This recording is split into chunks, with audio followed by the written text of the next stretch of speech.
Bom, nesse contexto que chama a atenção de arquitetos, dos estudantes de arquitetura, dos estudantes de urbanismo, é o plano de Otílio Corrêa Lima, né? A CSN, na verdade, teve dois planos, né, para o seu território. Teve um plano específico da urbanização da própria usina. Esse plano foi feito por engenheiros brasileiros, mas com um grande auxílio de uma empresa americana chamada Arthur Maqui, né, que mandou seus engenheiros para cá e ficavam hospedados no Bela Vista, né, e foi implantado primeiro, né, onde o aterro foi feito, onde as máquinas começaram a trabalhar, foi realmente na situação da usina, né, com as dificuldades todas que existiam para que esse país rural, com poucas oportunidades técnicas, digamos assim, ele pudesse interpretar a complexidade da construção da siderurgia, né? E a cidade realmente começa a ser urbanizada um pouco depois, simultaneamente, mas um pouco depois, né? E começa exatamente com as suas partes, digamos, mais transitórias, uma vez que foi obrigada a abrigar de maneira quase intempestiva, né, milhares de pessoas que vieram trabalhar aqui, né? Pessoas que tinham algum conhecimento técnico, alguma serventia no campo gerencial e, particularmente, milhares de pessoas que vieram realmente trabalhar na obra, né?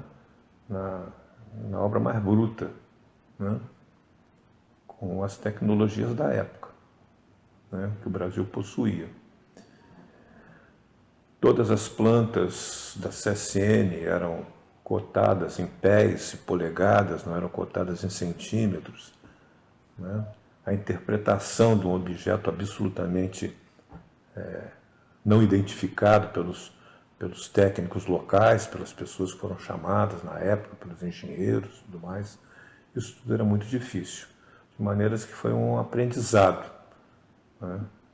Tempos depois, Volta Redonda chegou a ter uma qualificação profissional na área de siderurgia, na área de detalhamentos industriais, na área de engenharia industrial, extraordinário. Isso se começou exatamente lá atrás, né?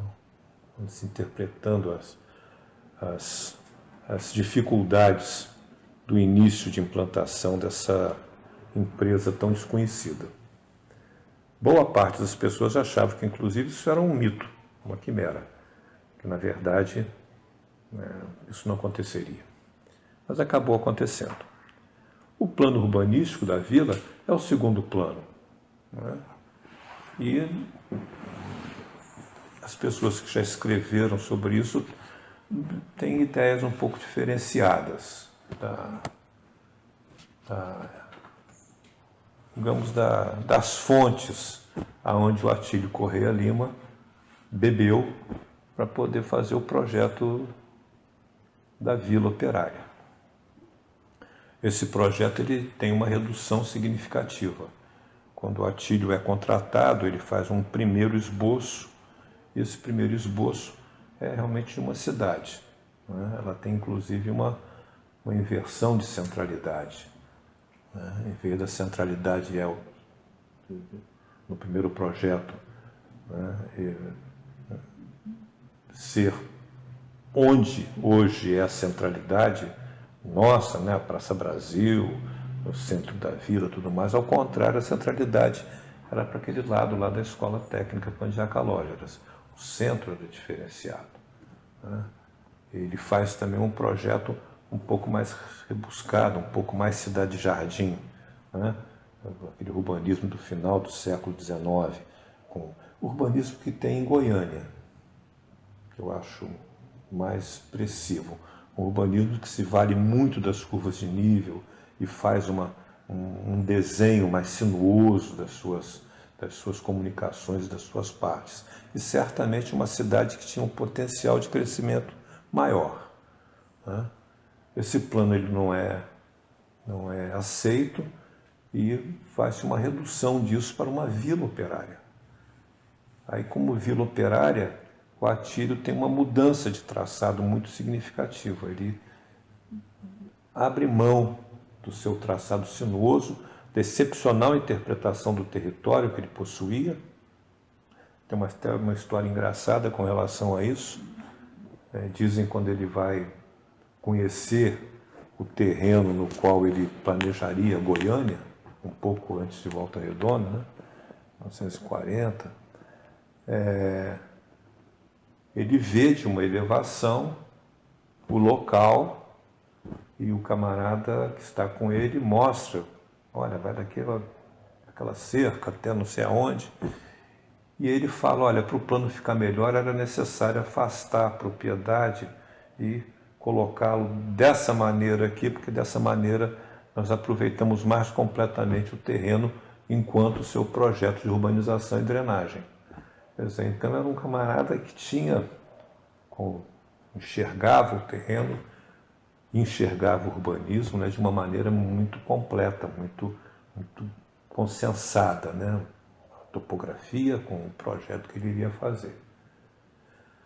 Então, eu penso que o Atílio, nesse segundo projeto, ele faz um projeto um pouco mais moderno, um pouco mais retilíneo, digamos assim.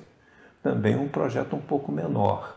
Não tem, embora o terreno seja o mesmo, não tem a mesma escala urbanística que teria o outro projeto, que era um projeto com potencial de cidade.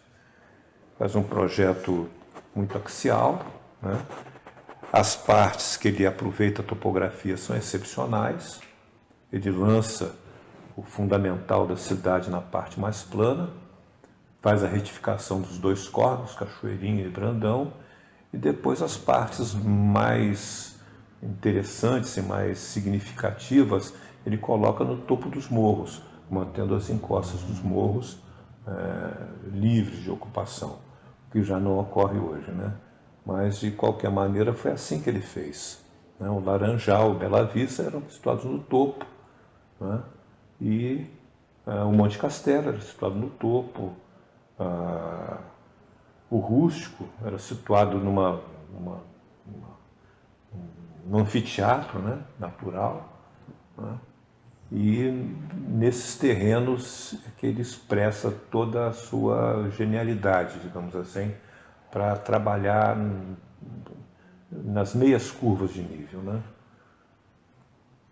E as suas referências básicas para lançar esse segundo plano, no meu entendimento, não que Atílio não conhecesse, mas não estão lá na arquitetura do nosso urbanista francês, como é que é o nome dele? Tony Garnier. Não estão. É claro que o Atílio conhecia. Ele esteve na Europa, esteve na França, se formou urbanista na França. Mas Tony Garnier está muito para trás do Atílio. Muito para trás. Tony Garnier fez o plano dele da cidade industrial entre 1900 e 1917, utilizou todos os elementos, porque a cidade dele era em torno de uma siderurgia, né? Para lançar, digamos assim, os dogmas do novo urbanismo, mas, no meu modo de ver, o Atílio tinha uma luz muito própria, uma interpretação própria. Eu acho que ele, como grande observador, ele interpreta o terreno, o território no qual ele vai lançar o seu traçado, mas interpreta também a própria CSN, com seu traçado de locação dos seus equipamentos, as suas entradas e as suas saídas, né? E ele faz isso com uma enorme sabedoria. Eu até brinco, quando escrevi o livro sobre isso, que ele, ao observar o território, ele até sente que seria muito melhor que a entrada da CSN, a principal entrada, essa que nós costumamos chamar de...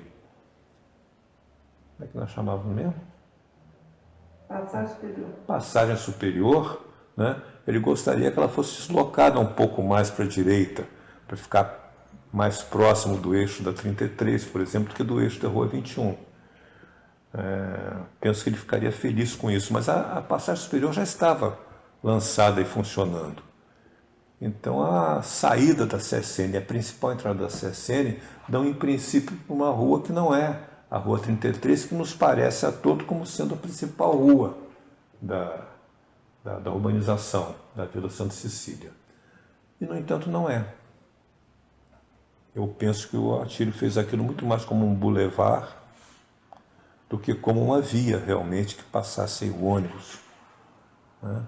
Acho que ele escolheu para passar o ônibus a Rua 21, a Rua 41 no seu binário, né? Do que a Rua 33. A Rua 33 ele faz a rua até com um aspecto assim, um pouco saudosista, de um urbanismo mais renascentista, né? De um lado uma praça, do outro lado a Escola Pandiaca Lodge, que se comporta quase como, digamos assim, uma construção grande, baixa, como um castelo, como um museu, como uma construção importante lá no fundo, né? E faz a Via 33 como um bulevar, plantado de flamboyância, né? Assim que eu vejo a posição do Atílio quando ele toma a iniciativa de fazer os seus primeiros traçados. Acho também que a cidade que a vila foi desenhada numa escala propícia de vila, né? As ruas transversais, que tem todos uma numeração par, né? São vias pequenas, tirando fora aquelas que ele estrategicamente estabelece como ligação entre as vias de maior profundidade, as vias perpendiculares ao rio, como é o caso da rua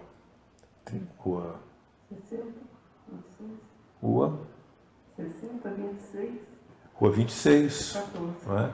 A Rua 14, a Rua 16, né? Que ele utiliza como ligações entre as partes, depois a Rua 60, lá embaixo e tal. Mas as ruas transversais são pequenas, elas não tinham passeio, elas eram uma faixazinha de pavimentação asfáltica. Eram poucas as ruas asfaltadas em Volta Redonda, eram mais ruas de paralelepípedo, né? Com duas meias canas lateral, sem drenagem. Drenagem toda natural, utilizando o rio Cachoeirinha e o rio e o rio Brandão como fonte final do escoamento, né? Só as vias principais é que tinham realmente a drenagem, as demais, drenagem superficial.